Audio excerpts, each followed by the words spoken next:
RFK Jr.'s Dietary Guidelines. Your health for sale again. As I promised at the end of my last article, RFK Jr.'s Dietary Guidelines.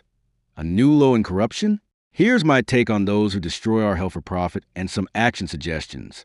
I agree with the criticisms nutrition experts have made of the new dietary guidelines, the complaint from the Physicians Committee for Responsible Medicine, PCRM, and the objections from the Center for Science in the Public Interest, CSBI.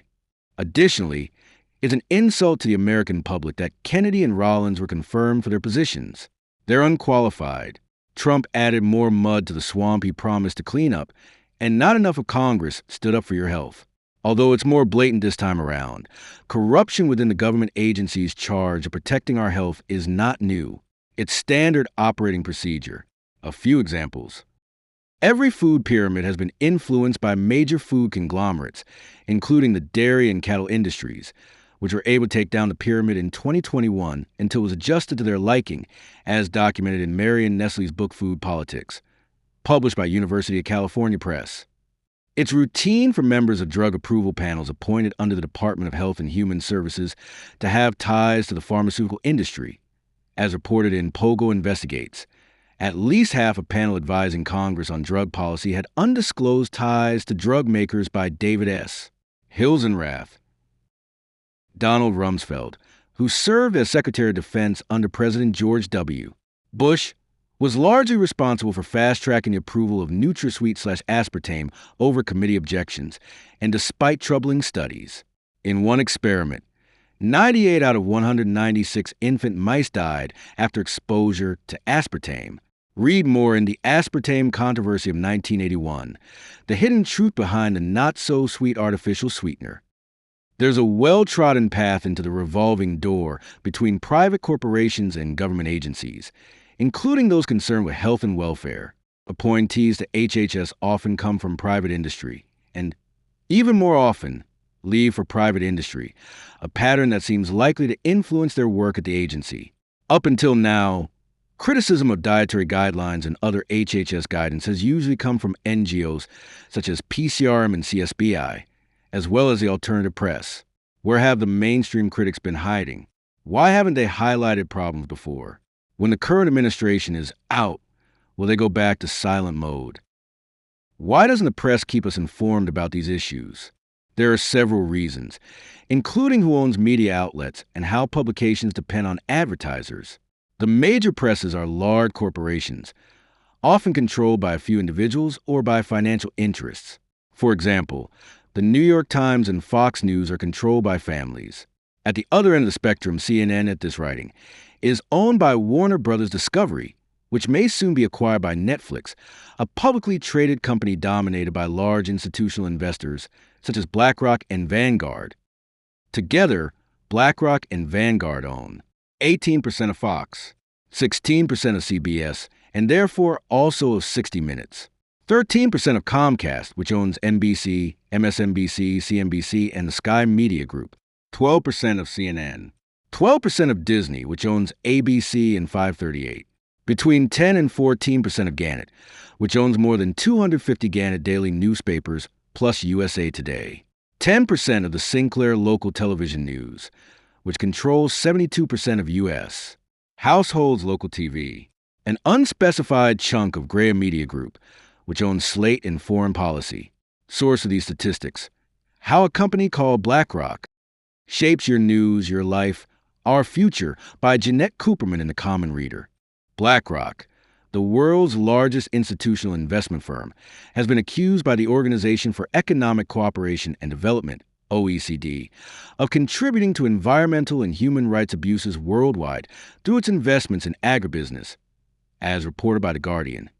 Good citizenship is not their mission.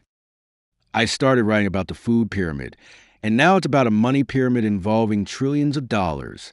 In the fight for your health, knowledge is your best weapon. But where are trustworthy places to arm yourself? Where to find reliable health information? I wish there were an easy answer like go to Gov and EDU websites. I'm not saying to ignore them, but beyond their current controversies, be aware that they have always been influenced by research sponsors and prejudiced in favor of the dominant drug-based medical model. Many well-intentioned scientists work for these agencies, or used to until the current slash-and-burn administration.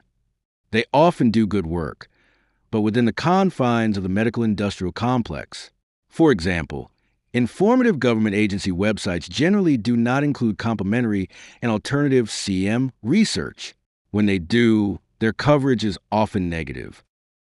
In addition to agencies like the CDC, I consult Union of Concerned Scientists, the Center for Science in the Public Interest, the Physicians Committee for Responsible Medicine, the Cochrane Collaborative, Center for Evidence-Based Medicine, the U.S.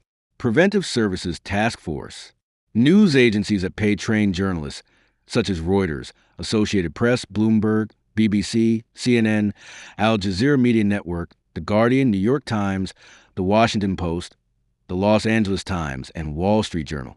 Yes, they all make mistakes, print terrible opinion pieces, and are owned and influenced by corporations or countries, but they all hire trained experts to investigate and write the news.